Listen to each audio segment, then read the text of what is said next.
My friends, I greet you this morning in the name of our Savior, Jesus. If you're a fan of the Marvel Cinematic Universe, then you are well familiar with the post-credit scene. If you're not a fan, then let me tell you, the post-credit scene is a brilliant way that Marvel designed to get people to stay through the whole entire of the credits after the movie is over. And what they did over a span of about 22 movies is they used these after-credit scenes to be able to tie all of the different movies together, to give you anticipation for the next one that would be coming, and help to link everything so that it fits together in a nice, neat, cinematic universe. Now, Marvel isn't the first movie studio to make use of this, but they are the ones who have used it in a masterful way. And as we look at our gospel lesson for today, which is the text that we are focusing on, as we look at our gospel lesson for today, what we see in chapter 21 of John's gospel is kind of a post-credit scene. Last week, we saw chapter 20, and we saw the end of chapter 20, and chapter 20 ends with the words that go something like this. I'm going to paraphrase here. Jesus did many more things than are written in this book, but these things are written so that you may believe that Jesus is the Christ and have life in him. It seems like that is an ending to the Gospel of John. And many scholars have spilled much ink debating over what to do with chapter 21, and I think it's helpful to think of it as a post-credit scene, especially when post-credit scenes are used to kind of foreshadow and get you ready for what's coming next, because that's exactly what we see in the stories of chapter 21 of John's Gospel.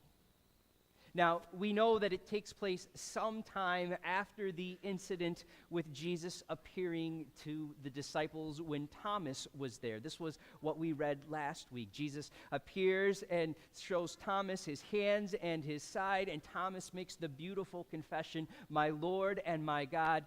John tells us that after these things, this new story takes place.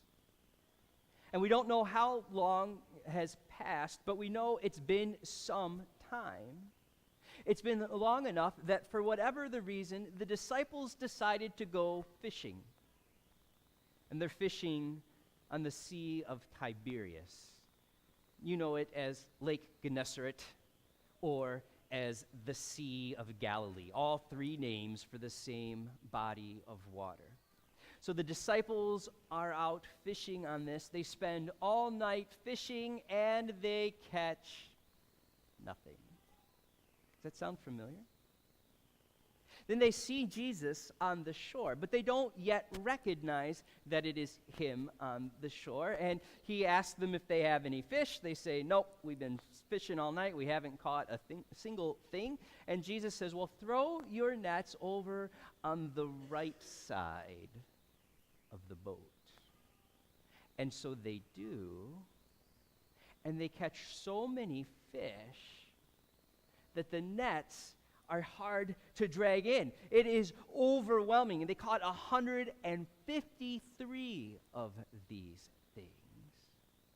And in that moment, John recognizes Jesus. He says, "It is the Lord," and Peter jumps ship, and he goes to Jesus, swims to him because he's so excited. And so then the other disciples get there, and they have this meal on the shore. What's on the menu? Fish and bread. Does that sound familiar? And so they have this meal together, and John says no one dared ask him who it was, because they knew that it was the Lord.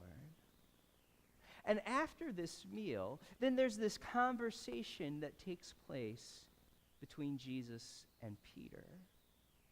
This conversation is an important one, and Jesus says to him, "Simon, do you love me?" And Simon says, yes, Lord, you know that I love you. Jesus says, Simon, do you love me? He says, yes, Lord, you know that I love you. He says, Simon, do you love me?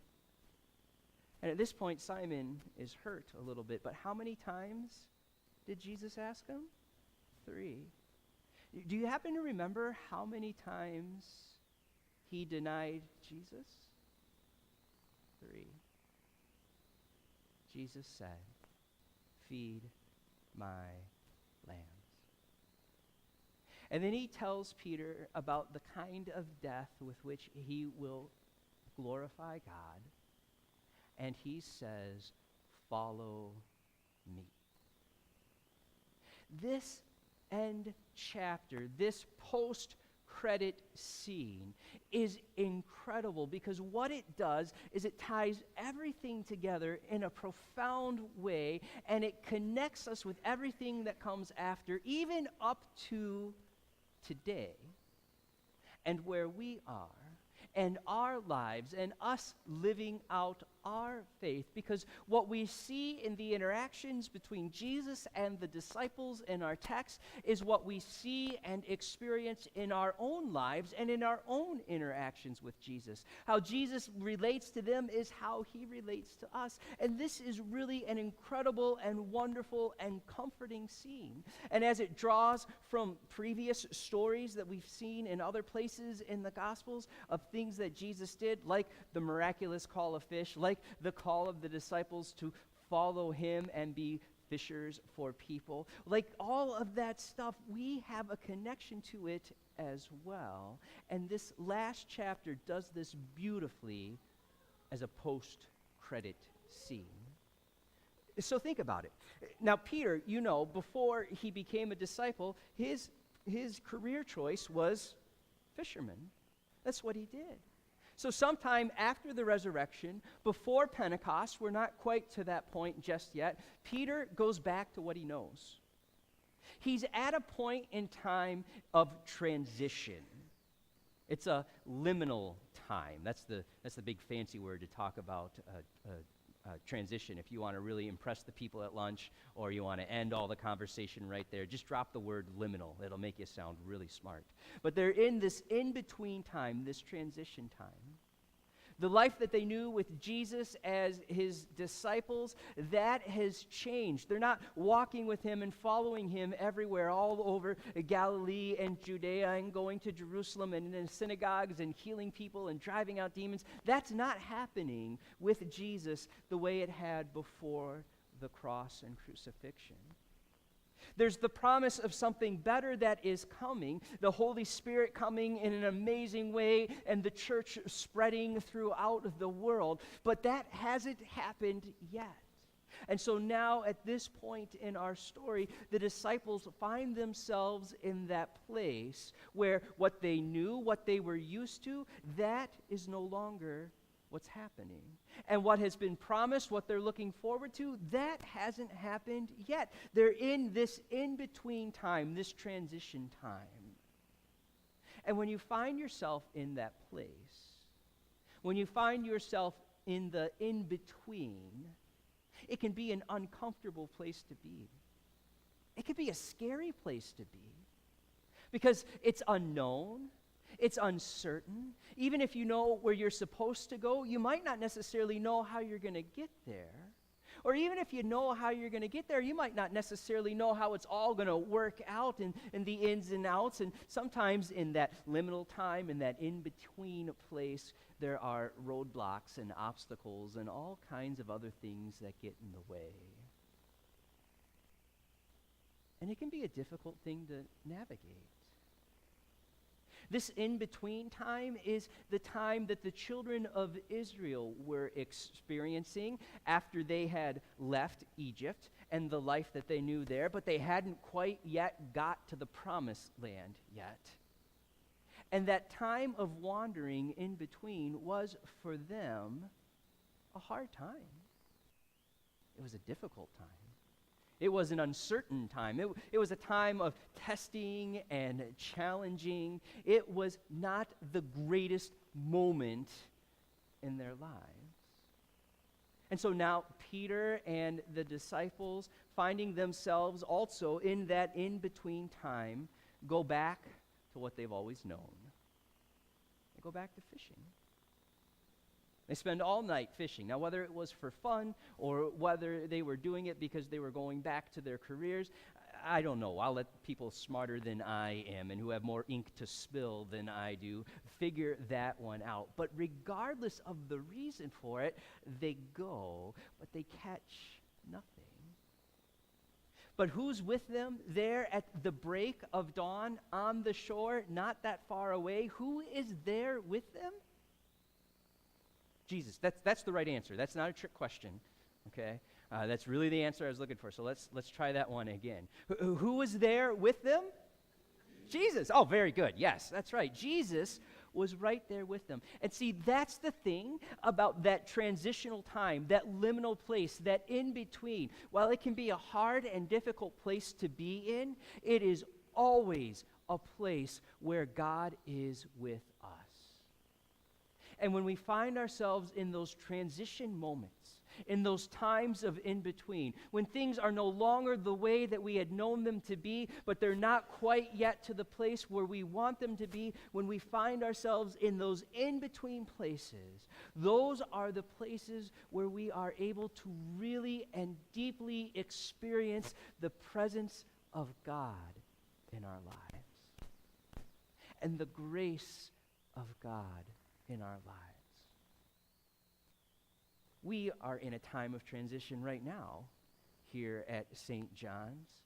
As we have closed one chapter of life and ministry, or are in the process of closing it, and now we have to get ready to figure out where we are going to go and what that's going to be. We know that God is going to do some amazing things and that it is going to be really good, but we don't know quite what that is. We are in this time of transition. We are in a liminal space. And while we are in that, we have this opportunity to see just how present and close our God is to us. Just as he came to the disciples on the shore, so he comes to us to live with us and to dwell with us. This is a time and an opportunity for us to press in deeper and closer to him.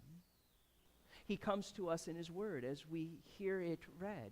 Just as he fed the disciples on the shore with bread and fish, he feeds us with his very body and blood in, with, and under the bread and wine of Holy Communion. This is not an insignificant thing. It is a really big deal, and he comes to us and feeds us and nourishes us and strengthens us through it. So that while we find ourselves in an in-between time, while we find ourselves faced with uncertainties and unknowns, we don't have to give in to fear because Jesus is right here with us. And while he is right here with us, we're not just hanging out in a waiting room, but he invites us to join him in the work and mission that he is doing. He invites us to be a part of his mission, to be the ones that go out into the world to share and to show and to proclaim and to make known the good news of God's love in Jesus and of the forgiveness and life and salvation that are ours in him. He has invited us. He has called us to be part of that, and nothing has changed that. And just as he restored Peter after Peter denied him 3 times, whenever we find ourselves caught up in the midst of sin and our own sinfulness, we go to him and ask for mercy and ask for forgiveness, and he gives it. So we live life with him as his restored people whose sins are forgiven and who dwell with God in their midst, even though we might be in a time of transition. And that is a good thing. So that the things that John writes about in this 21st chapter of John's Gospel give to the church at large a picture of how Jesus interacts with us and what we are to do while we are waiting for him to return. And so we dwell with him, we live with him, we are fed and nourished by him at his table, and we go out to proclaim and to make known and to share the good news of God's love in Jesus. That doesn't change. So my prayer for us, while we are in this time of in-between, while we are in this time of transition, my prayer for us is that we will be able to grow deeper in our faith and closer to our God, that our eyes would be open to see his presence and action in our lives, his love for us, and his calling on our lives to join him in his mission in this world, so that others would know what we know, so that others would know of his love and his forgiveness and his salvation. And as we live our lives in this way, may God be glorified, and may we be blessed, now and always. Amen.